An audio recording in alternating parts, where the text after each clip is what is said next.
Hey, this is Jay with Sacred Gaming, bringing you a comparison between the MX Garand and Sheiva. Both of these are semi-automatic rifles found in Call of Duty Black Ops 3. Now, let me be upfront and tell you, you will not see any gameplay showing the MX Garand because I do not own this weapon. I've had a couple chances to pick it up off dead bodies, but as far as actually getting it from a supply drop, it has eluded me to this point. In fact, I am Prestige 7, rank 50-something, and I do not own one melee weapon or one regular weapon or anything from a supply drop. So I'm a little bit salty about that. I'll probably vent a little bit towards the end of this video. But let's take a look at the actual in-game raw stats. These are provided by a guy who goes by the name of Marvel4.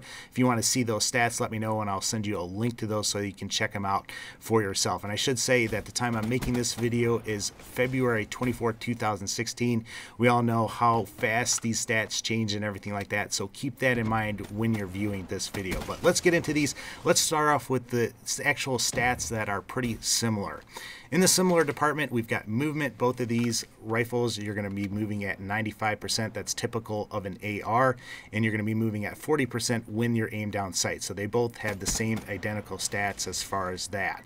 As far as damage, too, when you look at these, you will see a slight difference in the damage. If you notice, the Sheiva does 56 points of damage per bullet up to 750 units. Then it drops down from 750 to 2,000 units to 52 points of damage, and then 2001 up to infinity, you're going to be doing 49 points of damage, which means that you're going to be doing two shots, a two-shot kill up to that 2,000 unit, which is the same for the MX Garand. You're going to be doing 60 up to 750 units, then you're going to drop down to 55 points of damage per bullet up to 2,000 units, and then after 2,000 units, you're going to drop down to that same 49. So the same way, up to 2,000 units, both of these weapons are two-shot kills. The only difference that you'd probably notice is in the case where somebody had a little bit of health actually taken off of them, then you're going to see a slight, very slight advantage for the MX Garand just because that has that higher damage, but pretty much negligible. Both of these are going to be two-shot kills up to 2,000 units and then three-shot kills from 2,000 units to infinity. Now, both of these also have a 1.1 headshot modifier, no difference between them there, and also a 1.8 high caliber modifier, making these both a one-shot kill if you get a headshot up until 750 units. So both of these are going to be the same in that respect. Now, here's where we get into the things that actually separate these and make these guns feel a little bit different.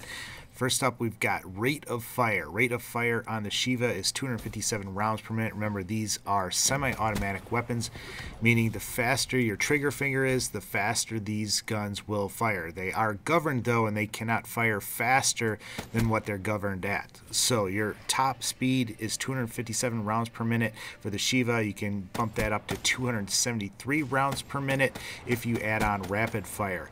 Now, with the MX Garand, your normal is 300, and that can be bumped up to 319 rounds per minute with rapid fire. So normal stock MX Garand, you're going to be able to shoot this faster than you can the actual Sheiva with rapid fire actually as an attachment. So I've actually picked this weapon up and noticed the difference in the rate of fire. I think you're going to like the MX Garand a little bit better because of that.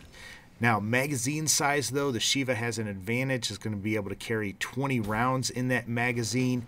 There's going to be a clip size of the MX Garand of 8 rounds in that clip, and they are called clips and they are called magazines. There is a difference there.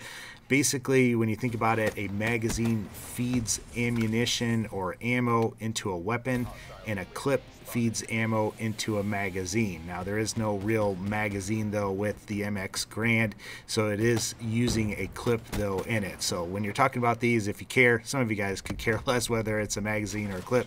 There is a difference, but obviously only having 8 rounds in the clip is a disadvantage when you compare it to the Sheiva.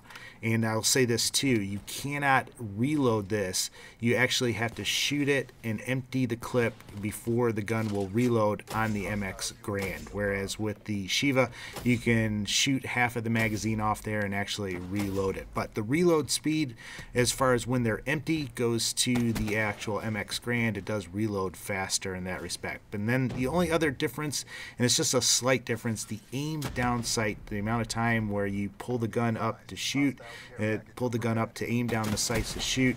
The actual MX Garand has a slightly faster time for that than the Sheiva, but that's where they are.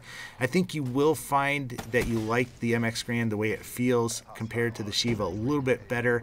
That whole magazine clip size difference, though, that's where it gets a little bit interesting and makes it a little bit fun. But that's the differences between these weapons. I will say this, I'm really disappointed, whether it's Activision or whether it's Treyarch, the way that they're handling these weapons.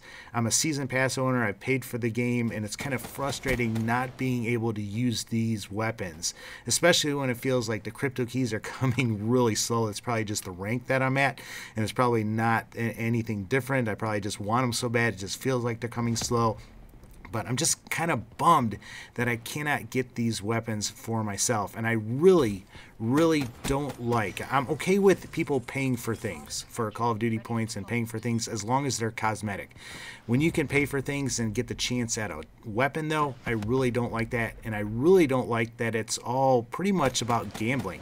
It's kind of a crapshoot whether or not you'll even get one of these weapons. It's kind of hit or miss. So I think they're just kind of feeding on people's natures to want these weapons and to keep plugging away or spending money trying to get one of these weapons.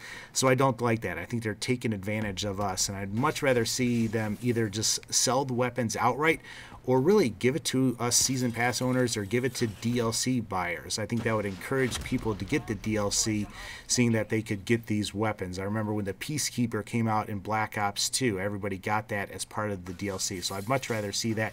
The only other option my one friend Claps was talking about was that these weapons could be a result of actually completing a challenge, and I kind of like that as well. It kind of reminds me of Destiny. But those are my thoughts. Let me know what you guys think about these two weapons. If you have the MX Garand, let me know that as well. Let me know which one you guys prefer, and also let me know what you think about Treyarch or Activision. I'm not sure exactly which one is responsible, but let me know what you guys think about them actually selling Call of Duty points and using gambling to actually pick these things up. Let me know if you're a fan or you don't care, or if you think it's crappy. But that's where I'm going to end it. Hopefully you like this video. Hopefully it helps you out. If it does, I would really appreciate it if you give it a thumbs up. But guys, as always, take care and God bless.